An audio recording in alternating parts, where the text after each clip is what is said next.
యేసుక్రీస్తు ప్రభువారి వంశావళిలోని ఒక రాజు యెహోషాపాతు అనే రాజు గురించి తెలుసుకుందాం బుధవారం. అలాగే ఈరోజు మరి ప్రతి శుక్రవారం కూడా పాస్టర్ గారి ద్వారా మనం ఏం తెలుసుకుంటున్నాం అంటే కీర్తనల గ్రంథం యొక్క ధ్యానాన్ని మనం తెలుసుకుంటున్నాం. అయితే కీర్తనల గ్రంథాన్ని పాస్టర్ గారిని తెలియజేస్తున్నారు కాబట్టి మరొకసారి మరొక వాక్యాన్ని మనం ధ్యానం చేద్దాం. అదేంటంటే మనుషులందరి పట్ల దేవుని ఆలోచన విధానం ఏమిటి? మనుషులందరి పట్ల దేవుని ఆలోచన విధానం ఏమిటి, ఎలా ఉంటుంది? ఒకసారి మనం ఆలోచించాల్సిన విషయం ఇది. దేవుడు చాలా గొప్పవాడు అండి, చాలా మంచివాడు కూడా. దేవుడు చాలా గొప్పవాడు, చాలా మంచివాడు, చాలా జ్ఞానము కలిగిన వాడు దేవుడు. అలాగే దేవుడు ఎంతో ఉన్నతమైనటువంటి ఆలోచన విధానాన్ని కలిగిన వాడు దేవుడు. ఆయన ఆలోచన శక్తి కానీ ఆయన జ్ఞానము కానీ మనుషుల్లో ఎవ్వరికి కూడా అందనంత జ్ఞానము కలిగిన వాడు దేవుడు. అలాంటి దేవుడు మనుషుల పట్ల ఎలాంటి ఆలోచనలు కలిగి ఉన్నాడు, ఎలాంటి ఆలోచనలతో దేవుడు నిండుకున్నాడు అనేది మనం ఆలోచించాలి ప్రియులారా. ఎందుకు అంటే దేవుని నమ్మిన వారిలోనే అందరి జీవితాలు ఒకేలాగా లేవు, అవునా కదా? ఇక్కడ కూర్చున్న మనందరం కూడా దేవుని నమ్మిన వారమే, అయినా మనందరి జీవితాలు ఒకేలాగా లేవు. మన సంఘంలోనే ఎలా ఉంటే యావత్తు గ్రామంలోని సంఘాల గురించి ఆలోచించేయండి. ఒక గ్రామంలోనే ఎలా ఉంటే ఒక దేశంలో, ఒక రాష్ట్రంలో, ఈ భూమండలం అంతా కూడా క్రైస్తవ సంఘాలు ఉంటే అందులో అందరి జీవితాలు ఒకేలాగా లేవు. కొందరు యేసుక్రీస్తు ప్రభువారిని నమ్ముకునే, దేవుణ్ణి నమ్ముకునే మంచి స్థితిలో ఉన్నారు. అంటే ఏ శోధన లేకుండా, ఏ కష్టము లేకుండా, ఏ విధమైన ఇబ్బందులు లేకుండా, ఏ విధమైన బాధ లేకుండా చాలా సంతోషంగా జీవిస్తున్న వారు ఉన్నారు. యేసు ప్రభుని దేవుని నమ్ముకున్న వారే. దేవుని నమ్మిన వారి గురించే చెప్తున్నానండి, ఆలోచన చేయాలి. దేవుని నమ్మిన వారిలోనే చాలా సంతోషంగా జీవితాన్ని గడుపుతున్న వారు ఉన్నారు. అలాగే ఆ సమయంలోనే దేవుని నమ్మిన వారిలోనే ఎన్నో కష్టాలు పడుతున్నవారు, ఎన్నో ఇబ్బందులు పడుతున్నవారు, దినదినము రోజు రోజుకి కష్టాలు పెరుగుతున్నాయి, ఇబ్బందులు పెరుగుతున్నాయి, ఎన్నో సమస్యలు పెరుగుతున్నాయి. ఇలాంటి జీవితాన్ని గడిపేవారు కూడా ఉన్నారు.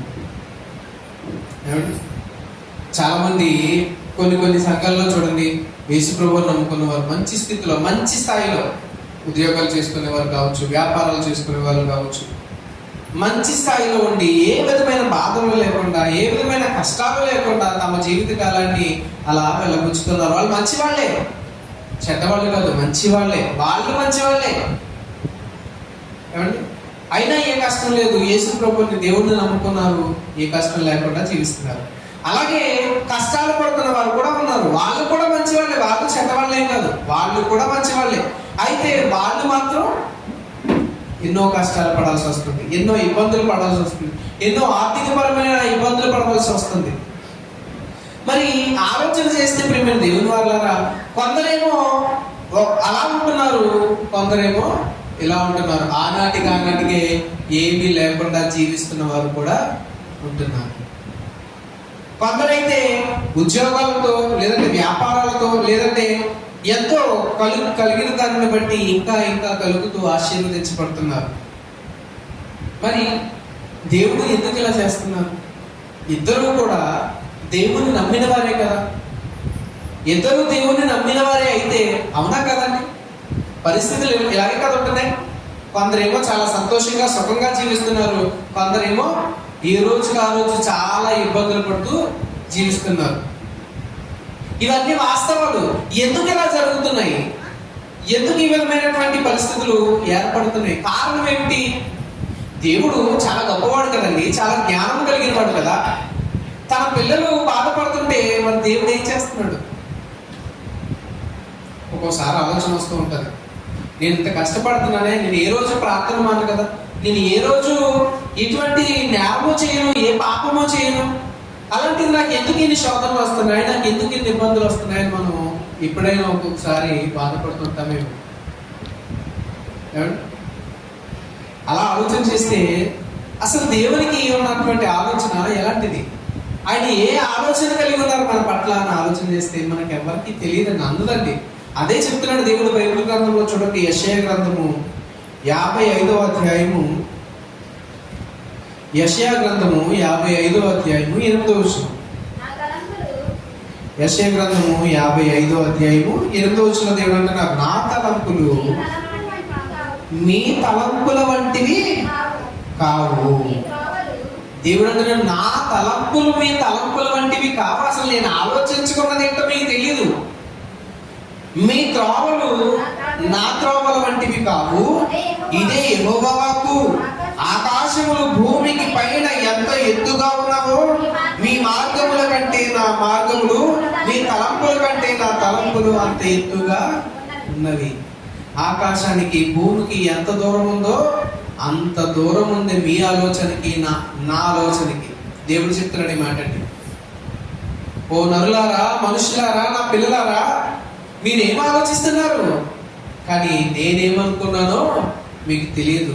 నేను అనుకున్న దానిని, నేను యోచించిన దానిని మీరు తెలుసుకోలేరు. ఎందుకంటే నా తలంపులు మీ తలంపుల వంటివి కావు. మరి ఏముంది దేవుని చిత్తం? ఏముంది మనుషుల పట్ల? మనుషుల పట్ల దేవుని చిత్తం ఏముంది అనుకుంటున్నారు? కొందరేమో కష్టపడుతున్నారు, కొందరేమో చాలా సంతోషంగా జీవిస్తున్నారు. ఎందుకు ఇలాంటి పరిస్థితులు సంభవిస్తున్నాయి? బైబిల్ గ్రంథంలో మనం చాలా ఆలోచన చేయాలి. ఇది ఇప్పటి నుండే వస్తున్నది కాదండి. ఎప్పటి నుంచి వస్తుందో తెలుసా? ఎప్పటి నుండో వస్తుంది. ఇప్పుడు వచ్చింది కాదు ఇది. ఎప్పటి నుండి వచ్చింది? పూర్వం నుండి. అలా ఎవరైనా ఉన్నారా బైబిల్ గ్రంథంలో అని ఆలోచన చేస్తే ఒక వ్యక్తి గురించి మనం ఆలోచన చేద్దాం. ఇద్దరి గురించి ఆలోచన చేద్దామండి.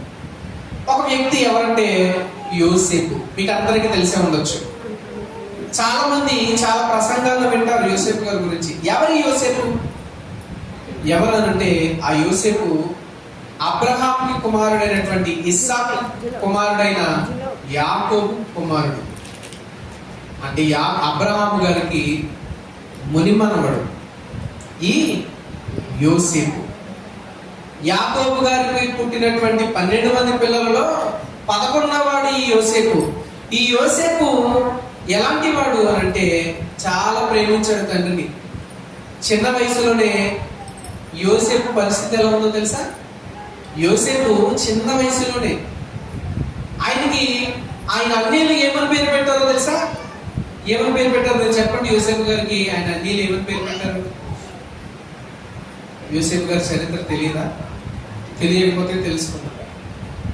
యోసేపు ఎవరు అంటే యాకోబు లేదంటే ఇశ్రాయేలు అనేటువంటి వ్యక్తికి పుట్టిన, అనే భక్తుడికి పుట్టిన 12 మంది కుమారులలో యోసేపు 11వ వాడు. అయితే యోసేపు అంటే యాకోబు గారికి చాలా ఇష్టం,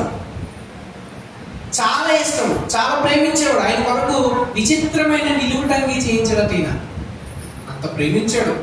అయితే ఇంతగా ప్రేమించడం చూసి అన్నయ్యలు ఏం చేశారో తెలుసా? తమ్ముడి మీద అసూయ పడ్డారు. తమ్ముడికి మనకంటే వీడే ఎక్కువ ఇష్టం అని చెప్పి ఆయన చూసి అసూయ పడ్డారు. ఇప్పుడు కూడా అదే జరుగుతుంది కదా. ఒకవేళ పెద్దవాడిని చూశారనుకోండి చిన్నవాడికి కోపం, చిన్నవాడిని చూశారనుకోండి పెద్దవాడికి కోపం.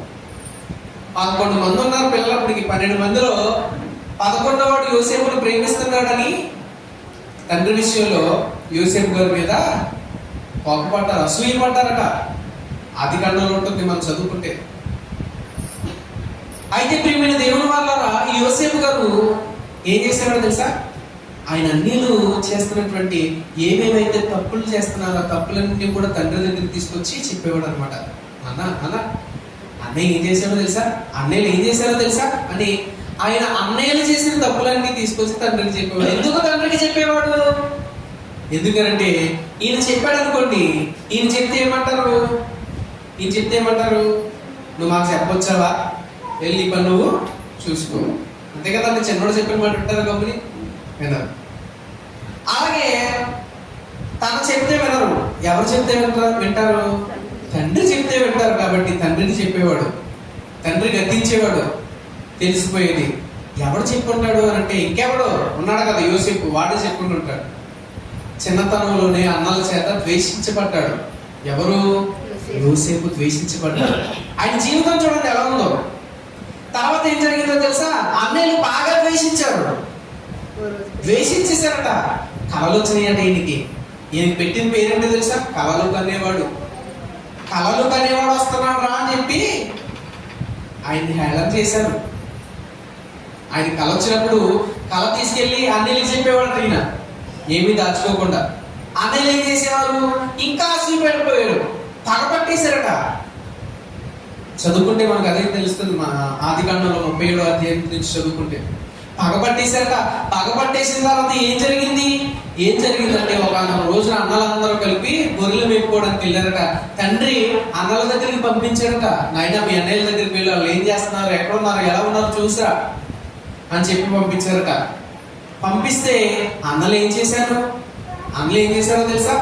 ఈ అన్నలు ఇదిగో కలలు కనేవాడు వస్తున్నాడు, వాడిని చంపేద్దాం అని అనుకున్నారు. ఏం చేశారని యోసేపు గారు? దేవుడు అంటే చాలా ఇష్టం యోసేపుకి. జాగ్రత్త గుర్తుపెట్టుకోవాలి, యోసేపు గారికి దేవుడు అంటే చాలా ఇష్టం అండి. కానీ అన్నల చేత ద్వేషించబడ్డాడు. అన్నలు ఏం చేశారు అనుకుంటున్నారు?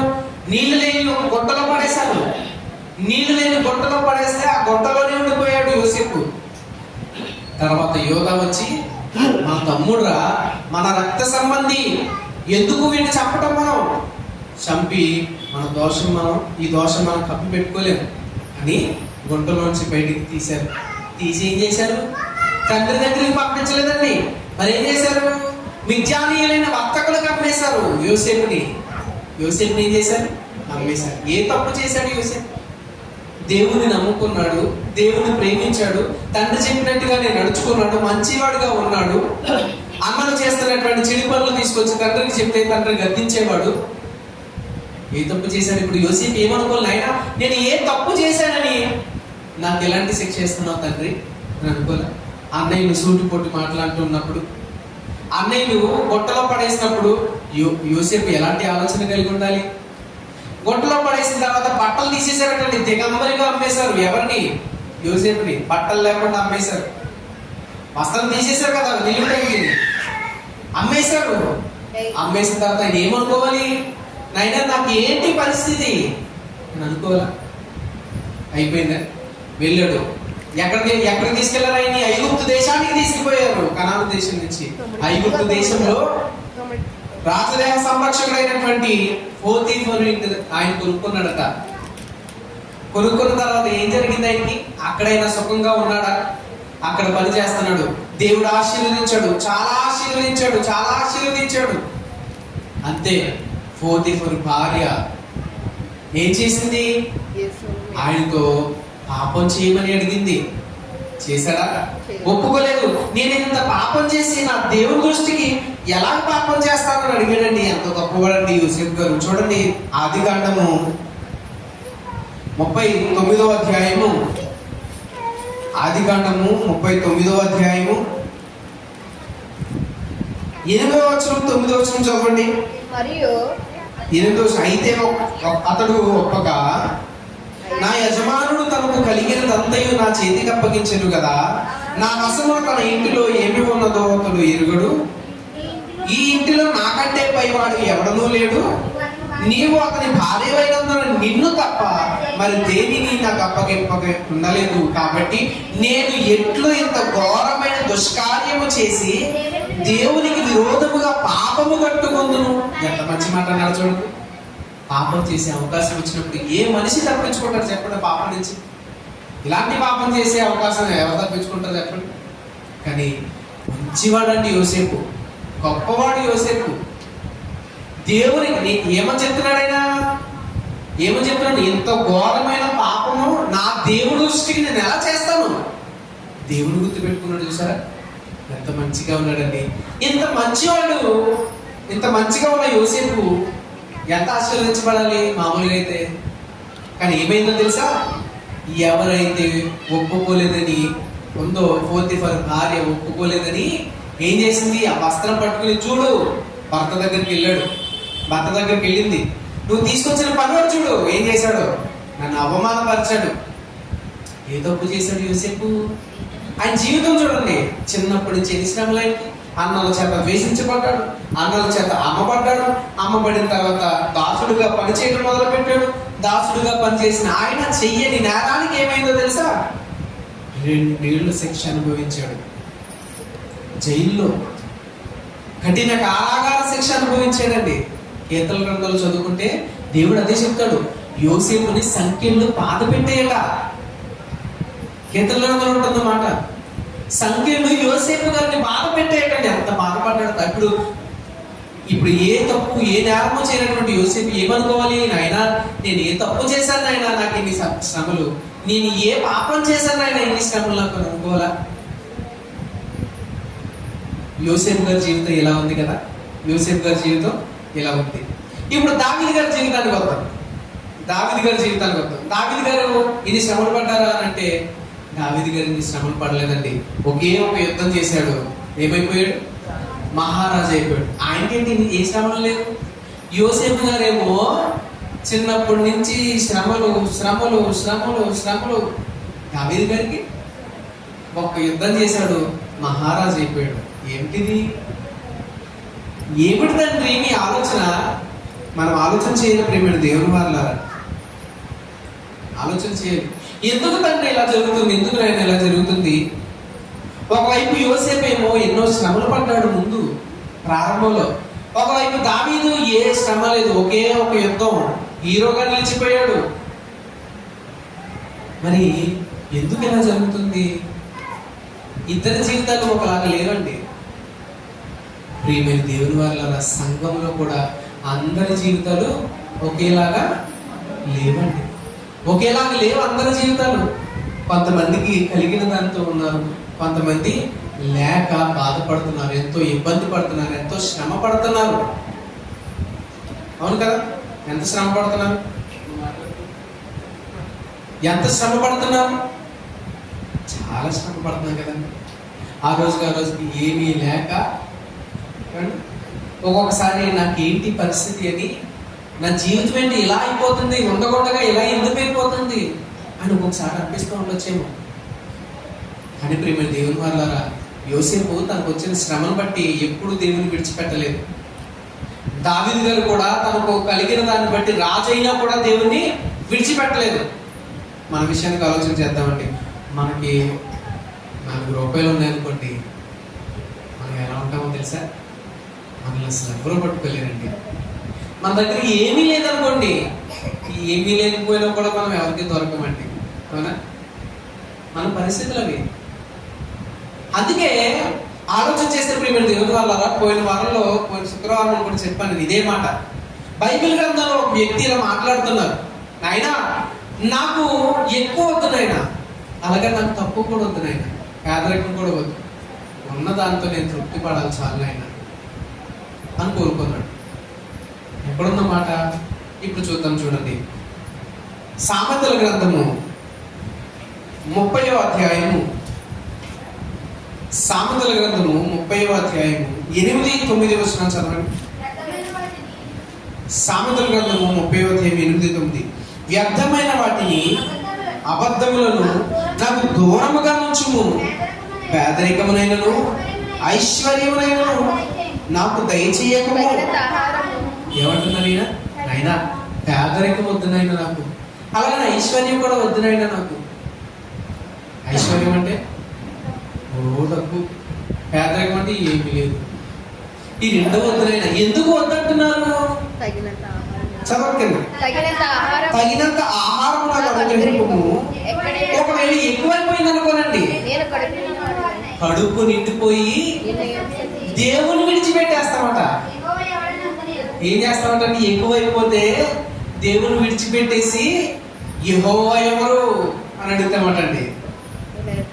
లేకపోతే బేదనై దొంగిలి నా దేవుని నామమును. నాకు ఎందుకు ఇలాంటి శ్రమలు? దేవుడే కనుక ఉండుంటే నాకు ఎందుకు ఇన్ని శ్రమలు, ఎందుకు ఇన్ని శోకలు, ఎందుకు ఇన్ని కష్టాలు పెడతాడు దేవుడు నాకు? ఏమండి అనిపిస్తూ ఉంటారు కదా. అందుకే ఈయన కోరుకుంటున్నాడు, అయినా నాకు పేదరికం వద్దు, అలాగే ఐశ్వర్యం కూడా వద్దు నాయన, రోజుకి తగినంత ఆహారం ఉంటే చాలే అని అంటున్నారు. అలాగే ఇంకొక మాటను కూడా మనం చదవాలనుకోండి, తిమోతికి రాసినటువంటి మొదటి పత్రికలో 6వ అధ్యాయంలో 8-9 వచనాలు కూడా చూడండి ఒకసారి.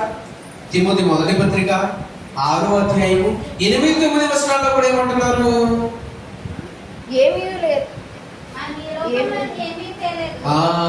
మొదటి తిమోతి 6వ అధ్యాయము 8-9 వచనంలో మనమట ఈ లోకానికి ఏమీ తీసుకురాలేదండి. ఈ లోకానికి మనం ఏమీ తీసుకురాలేదు. ఏమి తీసుకురాలేదు. ఏం తీసుకొచ్చామా? ఏమైనా తీసుకొచ్చామా? ఏమీ తీసుకురాలేదండి. ఈ లోకంలో నుంచి ఏమీ కూడా తీసుకెళ్ళగలట. మనం ఏం పట్టుకెళ్ళగలం? మనల్ని పెట్టి గొయ్యి పట్టుకెళ్ళలేము.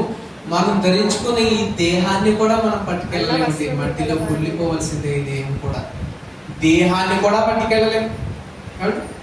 మనం సంపాదించుకున్న బంగారము పట్టుకెళ్ళలేము, మనం కట్టుకున్న ఇల్లు పట్టుకెళ్ళలేము, మనం కట్టుకున్న వస్త్రాలు పట్టుకెళ్ళలేము. ఏది పట్టుకెళ్ళలేము.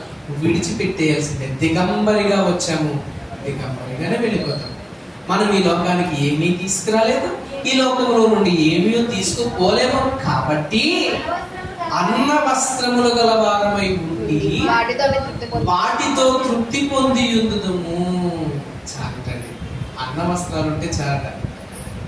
ఏమి తీసుకురాలేదు కదా, ఏమి పట్టుకెళ్ళలేము కదండి. వాటితో తృప్తి పొందితే సరిపోతుందట. అయినా కూడా చాలా చాలా ఇబ్బందులు ఎదుర్కోవాల్సి వస్తుంది కొంతమంది. వెంట వెంటనే ఎన్నో కష్టాలు, ఎన్నో ఇబ్బందులు, ఎన్నో ఇరుకులు, ఒకదాని తర్వాత ఒకటి. ఏమంటే కుటుంబంలో ఆర్థికపరమైన ఇబ్బందులు వస్తాయి. ఆర్థికపరమైన ఇబ్బందులు వచ్చిన తర్వాత ఏదో రకంగా వాటిని సాల్వ్ చేసుకున్న తర్వాత మళ్ళీ ఆరోగ్య సమస్యలు. ఒకరికి బాగుంటే ఒకరికి బాగోదు. ఒకరి తర్వాత ఒకరు హాస్పిటల్ పాలు. అదైన తర్వాత మళ్ళా ఏదో ఒకటి సమస్య, మళ్ళీ ఏదో ఒక శోధన. ఇవన్నీ చూసిన తర్వాత మనకి ఏం గుర్తొస్తుందో తెలుసా? ఎవరో ఒక గాలి మాట చెప్తారు. ఏమని? ఇంట్లో పరిస్థితులు ఏం బాగుంటలేదండి. ఒకదాని తర్వాత ఒకటి ఇంట్లో అప్పుల బాధలు, తర్వాత ఆరోగ్య సమస్యలు, చాలా బాధపడిపోతుందండి, ఎవరికి బాగుంటలేదండి, ఎన్నో హాస్పిటల్కి తిరుగుతున్నామండి అని అనగానే ఎవరో ఒక ద్వారా వస్తుంది. ఏంటది? చెప్పండి. ఏమొస్తుంది? ఎందుకైనా మంచిది ఒకసారి ఎక్కడైనా చూపించుకోండి. ఏం చూపించుకోవాలి? జాతకం. అవునా? ఎందుకైనా మంచిది ఎక్కడైనా జాతకం చూపించుకోండి. అన్నీ నమ్మాలండి. అన్నీ నమ్మకపోతే ఎలాగా అంటారు? అంతేనా? అన్నీ నమ్మాలా? ఏమండి, జాతకం చెప్పేవాళ్ళే కరెక్ట్ అయితే వాళ్ళ జాతకం వాళ్ళే చూసుకున్నానంటే ఏమవుతుంది? అంతే కదండి. వాళ్ళు మనకు జాతకం చెప్పి మన దగ్గర 100-200 లేదా 1000 రూపాయలు వాళ్ళని తీసుకుంటారు. వాళ్ళ జాతకం వాళ్ళు చూసుకుని నాకు ఇప్పుడు అమృత గడియలు ఉన్నాయి, ఈ అమృత గడియల్లో నేను ఏం చేస్తాను, ఏ పని చేసినా బాగుంటుంది కాబట్టి నేను ఈ పని చేస్తానని చెప్పి ఏళ్ళు అందరికి వచ్చిన వాళ్ళందరికీ జాతకాలు చెప్పుకోవాల్సిన అవసరం ఏమో చెప్పండి. అవునా? ట్రీట్మెంట్ దేవుడు వాళ్ళగా. ఈ విషయం గురించి మనం తర్వాత డీప్గా ఆలోచించారు. కాకపోతే మనకు వచ్చే ఆలోచన ఏంటి? ఇలాంటి సమస్యలు వచ్చినాయనుకోండి, మనకేమవుతుంది? వాళ్ళు చెప్పిన తర్వాత కూడా అమ్మో నిజమేనేమో, అతను ఏం చేస్తాడు అంటే వెళ్ళిన తర్వాత ఒక బిళ్ళ ఇస్తాడు, బిళ్ళకు 1000 రూపాయలు. అవునా? చెప్పినందుకు ఇంకొక 500 ఎక్స్ట్రా. ఇవి నమ్ముతున్నారా? దేవుడు ఏమంటున్నాడు? నిజమే కదా, ఒకళ్ళేమో బాగుంటున్నారు, ఇంకొకరు బాగోట్లేదు. ఏం చేసినా బాగుంటలేదు, ఏం చేసినా కొంతమంది సక్సెస్ అవుతున్నారు, కొంతమంది మాత్రం ఏం చేసినా కూడా ఎన్నో శోధనలు, శ్రమలు, ఇబ్బందులు, ఇరుకులు. ఎందుకు వస్తున్నాయి ఇవన్నీ? దేవుడు బైబిల్ గ్రంథంలో రాయించాడు దేవుడు. ఏమని రాయించాడు? దేనికి రాయించాడు? అసలు ఎందుకు వస్తున్నాయి? కొంతమందికి ఏమో వచ్చి కొద్దీ ఇంకా వస్తుందట, కొంతమందికి రాను రాను అంతకంతకు అణగారిపోతున్నారట. దీనికి గల కారణం ఏంటినైనా దేవుడు మనవడిగామనుకోండి, చూపించుకోవటం కాదు, దేవుడిని అడిగామనుకోండి, దేవుడు అంటాడు ఏమనో తెలుసా? ఏమనో చదువుతాం చూడండి. లూకాసువార్త 8వ అధ్యాయము, లూకాసువార్త 8వ అధ్యాయము 18వ వచనం చూడండి ఒకసారి. లూకాసు వార్త 8వ అధ్యాయము 18వ వచనంలో దేవుడు అంటున్నాడు, కలిగిన వానికి ఇయ్యబడును, కలిగిన వానికి ఇయ్యబడును, లేని వానికి తనకు కలిగినది కూడా, కలిగినది అనుకున్నది కూడా తీసేస్తారట దేవుడు. ఉన్న వాళ్ళకి ఇంకా ఇస్తారట, లేని వాళ్ళకి ఇంకా తీసేస్తారట. ఇదేంటండి? ఇదే న్యాయం అండి? ఇదే న్యాయం? మరి ఎవరికైనా ఏమైనా పంచామనుకోండి, ఎలా పంచుతాము? అరే నీ దగ్గర 2 ఉన్నాయి కదా, నువ్వు ఒకటి తీసుకో, నీ దగ్గర ఏం లేవు కదా, నువ్వు 2 ఇస్తాను, అంతేనండి? అంతే కదా. మనం పంచే విధానం ఎలా ఉంటుంది? మన సమన్యాయం ఇది. దేవుడు అంటున్నాడు, కలిగిన వానికి ఇయ్యబడును, లేని వారికి ఉన్నది కూడా తీసేస్తా అంటాడు దేవుడు. ఎందుకు నాయన ఉన్నది కూడా తీసేస్తున్నావు? ప్రియమైన దేవుని వల్ల ఏదో ఆలోచించాల్సిన విషయమే. అందుకే దేవుడు అంటున్నాడు, నా ఆలోచనలు మీ ఆలోచనలు వంటివి కావు, నా త్రోవలు మీ త్రోవలు వంటివి కావు. ఇలా మనం ఆలోచించేయాలి. ఎందుకు ఒకరికి ఇలా జరుగుతుంది, ఎందుకు ఇంకొకరికి మతం పోతుంది, ఏం చేసినా ఇందులో సక్సెస్ ఎందుకు ఉండట్లేదు? ఎందుకంటే దేవుడు చెప్పాడు, కలిగిన వానికి ఇయ్యబడును, లేని వానికి కలిగినది అనుకున్నది కూడా తీసివేయబడుతుందట. ఎందుకో తెలుసా? నీకు కలిగితే ఇంకా ఇంకా పెరిగితే, ఇందాక మనం చదువుకున్నాం సామెతల గ్రంథం 30వ అధ్యాయంలో ఏం చదువుకున్నామంటే, ఐశ్వర్యం ఎక్కువగా కలిగింది అనుకోండి, కడుపు నిండిన వాడనై దేవుణ్ణి విడిచిపెట్టి యెహోవా ఎవడని నేను అనుకుంటున్నామో. నీకు ఉన్నది కూడా ఇంకా ఇంకా ఇంకా తీసేస్తే, అసలు ఉన్నావా కళ్ళు మూసుకున్నావా అని అడుగుతామేమో. నీకు ఏమీ లేనప్పుడు కూడా నువ్వు దేవుని పట్ల ఎంత భయభక్తులు కలిగి ఉన్నావో అంతే భయభక్తులు కలిగి ఉండాలి. నీకు అత్యధికంగా ఇంకా కలుగుతున్నప్పుడు కూడా అదే భయభక్తులు కలిగి నువ్వు దేవుని పట్ల ఉండాలి. ఎందుకు ఒకరికి ఎలా అనుకుంటున్నారా? ఎందుకంటే నీకు మొత్తం తీసేస్తే నువ్వు నిలబడగలవా లేదా?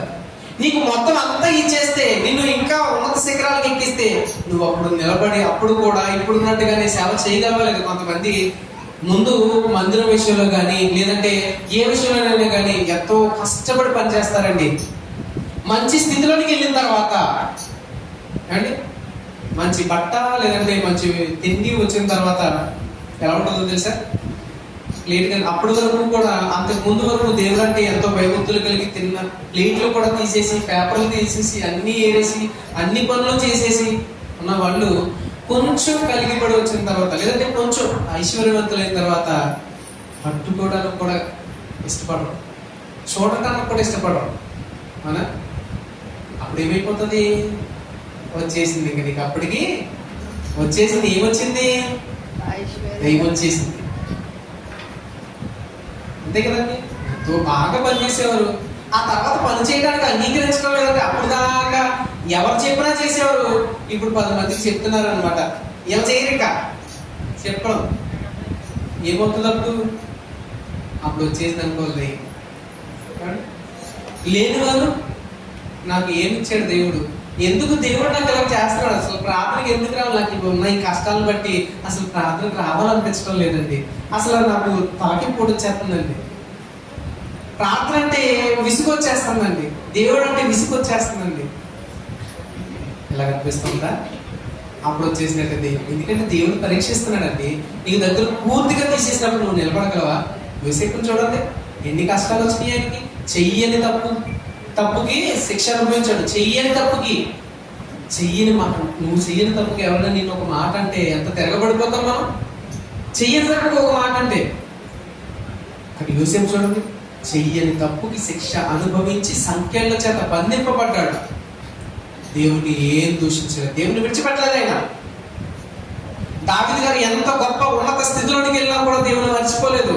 ప్రతిరోజు దేవునికి సమయాన్ని కేటాయించేవాడు, ప్రతిరోజు దేవుని స్తుతించేవాడు, ప్రతిరోజు దేవుని కార్యాలను వివరించేవాడు దావీదు గారు. అంటే నీకు ఎంత ఎక్కువగా పెరిగినా నువ్వు దేవుని మర్చిపోకూడదు. నీకు ఏమి తక్కువైపోయినా దేవుణ్ణి విడిచిపెట్టకూడదు. అందుకే ఒకరికి అలాగా, ఒకరికి ఇలా. ఎందుకు జరుగుతున్నాయి అనుకుంటున్నారు? ఇది కారణం. అదే దేవుడు అంటున్నాడు, కలిగిన వానికి ఇయ్యబడును, తనకు కలిగినది అనుకొనినది లేని వాడికి తనకు కలిగినది అనుకున్నది కూడా తీసివేయబడుతుందట. నీకు ఏం వచ్చినా ఏం తీసేసినా మనం ఏం చేయాలో తెలుసా? ఏం చేయాలి? ఈ మాట చూసుకుని ముగించేసుకుంటాం. మార్కు సువార్త 13వ అధ్యాయము 13వ వచనం చూడండి ఒకసారి. మార్కు సువార్త 13వ అధ్యాయము 13వ వచనం చూడండి ఒకసారి, చదువుకుందాం.